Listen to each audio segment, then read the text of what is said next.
Ahí lo tiene, pero no queremos que se quede usted en que esto se trata nada más de un asunto de si es popular o impopular la medida del gobierno. Esto tiene raíces y tiene historia. Y justamente para hablar de eso nos visita en el estudio y le doy la bienvenida, de verdad con mucho gusto, a una gran periodista y escritora, Ana Lilia Pérez, que es autora de obras como El Cártel Negro y Pemex RIP, entre otras, que hablan justamente de este tema que es muy penoso, Ana. Primero, bienvenida, ¿cómo estás? Muchas gracias, gracias por la invitación. No, al contrario, gracias por aceptarla.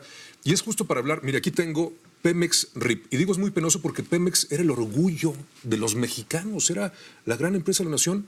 ¿Y qué pasó? ¿Cómo llegamos de eso, que era un emblema internacional de México, a lo que estamos viviendo, a lo que la gente está padeciendo ahorita? Que parece apocalíptico, ¿no? Pues pareciera. Pues es lo que hoy vive la población. Ese efecto de lo que ocurría ya en Petróleos Mexicanos desde hace muchos años, que era un saqueo.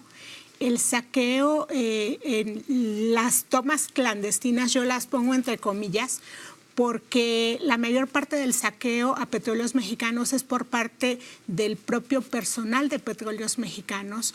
Las tomas clandestinas representan el 20% de lo que se le roba a Pemex. El otro 80% responde a una estructura bien organizada desde dentro de la petrolera, y el robo de combustible es uno de los eslabones. Pero ¿cómo llegamos a eso? Bueno, tuvimos una de las empresas petroleras más importantes a nivel mundial, una de las primeras 11 petroleras que generaban más ingresos y que, bueno, debía reflejarse en la economía de los ciudadanos.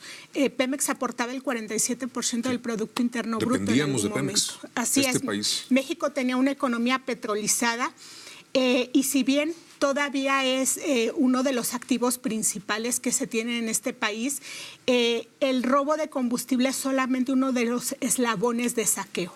En Petróleos Mexicanos hay muchas maneras de robo y lo que hoy se ve es producto de todo ese saqueo que empezó como un robo hormiga hasta convertirse en una estructura bien organizada que al momento en que quieres combatirla es como si golpearas en un avispero. Entonces todo está pululando.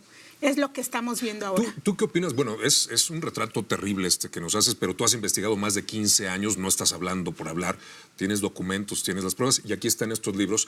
Pero déjame preguntarte, por esta historia que conoces, ¿tú cómo ves la medida? ¿Tú pensabas que iba a haber el cierre de los ductos para combatir esta manifestación de la delincuencia dentro de Pemex o no? Bueno, cuando se conoce el modus operandi en el robo de combustible, como lo conozco yo, como la palma de mi mano, lo he estudiado a profundidad, lo he padecido también.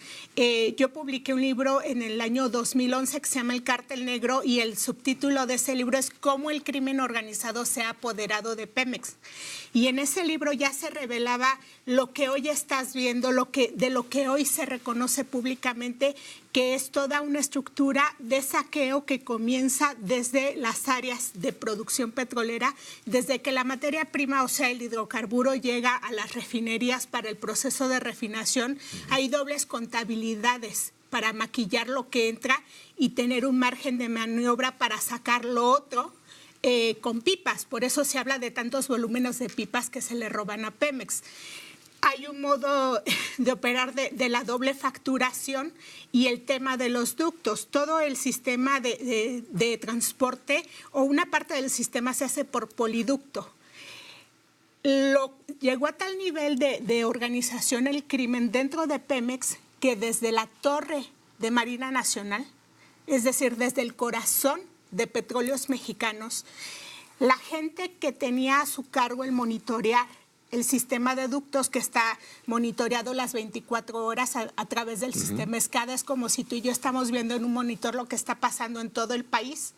Lo que hacían era permitir que se robaran ese combustible intermitentemente. Bueno, esto lo ha retomado el presidente, lo ha dicho así con estas mismas palabras y ahora decidió combatir cerrando los ductos. Y esto es todo lo que yo planteaba ya desde el libro El Cártel Negro y un punto importante, las tomas paralelas. Y aquí viene la respuesta a la inquietud y a la inquietud que tiene la ciudadanía de por qué cerrar los ductos.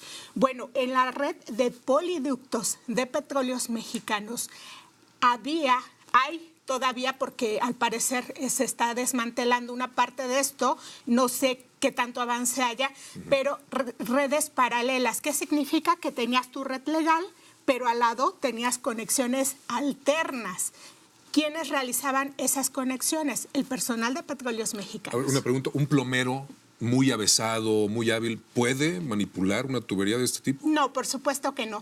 Y un ciudadano común no sabe dónde se ubican los ductos de Pemex, ni sabe dónde, en qué tiempo va a correr tal o cual hidrocarburo. Por el poliducto pueden pasar los más diversos productos de Petróleos Mexicanos y cuando hablamos de huachicolero debemos quitarnos esa idea de la gente que llega a perforar y se lleva su garrafoncito. Eso así no es como funciona el robo de combustible.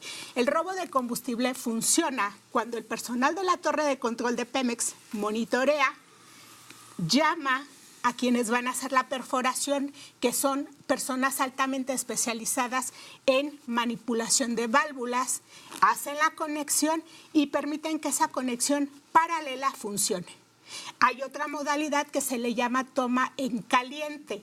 La toma en caliente es una perforación instantánea donde la realiza el personal de Pemex, llama a los huachicoleros que tienen los camiones que vemos circular cargados, llama a los cargadores, así se les define, acuerdan con la policía local de qué hora a qué hora van a entrar a cargar y hacen la carga. Así es como funciona el robo de combustible y lo peor, gran parte de ese mercado negro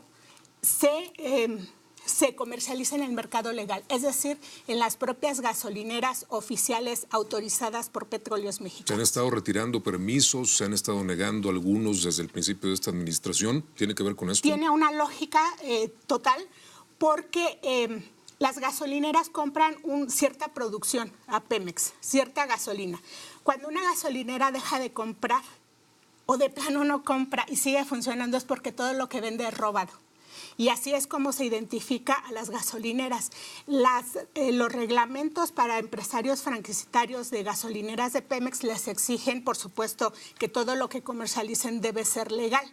Pero lo que comenzó a ocurrir en muchas áreas era que el empresario, en vez de comprarle a Pemex, empezaba a comprar a los ordeñadores, que a veces eran los propios transportistas de Petróleos Mexicanos, o compraba una parte a Pemex y otra parte a los ordeñadores. Los estados que estamos viendo afectados, que son básicamente 6, digo, hay problemas en otras ciudades, pero a nivel de estado son 6. Guanajuato resalta mucho, ahí está la refinería de Salamanca, pero tiene que ver, de acuerdo a tu experiencia y tu investigación, ¿estos territorios están vinculados a este tipo de tráfico? ¿Es porque ahí se daba más? Es una de las hipótesis que se ha manejado. Sí, completamente. Estado de México, por ejemplo. Te podría decir que la refinería de Salamanca es el origen del huachicol en México. Y el huachicol no comienza con el robo de gasolina, sino de asfalto. ¿Por qué de asfalto?